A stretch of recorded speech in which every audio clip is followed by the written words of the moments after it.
નમસ્કાર, આપ જોઈ રહ્યા છો નેશન પ્લસ ન્યૂઝ. હું છું આપની સાથે હેતલ ભગત. છોટાઉદેપુર નગરમાં પહેલી વખત સ્નૂકર પૂલ ગેમ અને કેફેનું ઉદ્ઘાટન કરવામાં આવ્યું છે, જેમાં છોટાઉદેપુર લોકસભાના સાંસદ અને ધારાસભ્યની ઉપસ્થિતિમાં આ ઉદ્ઘાટન થયું છે.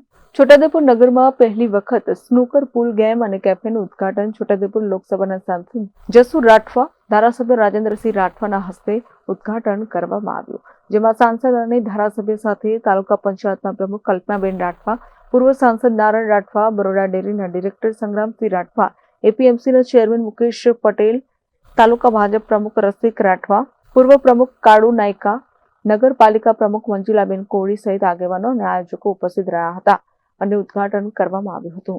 Rehan Patel, nation plus news, Chhota Udepur. સમાચારોના સતત અપડેટ મેળવવા માટે અમારી નેશન પ્લસ ન્યૂઝની યુટ્યુબ ચેનલને સબસ્ક્રાઇબ કરો, બેલ આઇકન દબાવો અને જોડાયેલા રહો ફેસબુક, ઇન્સ્ટાગ્રામ અને ટ્વિટર પર.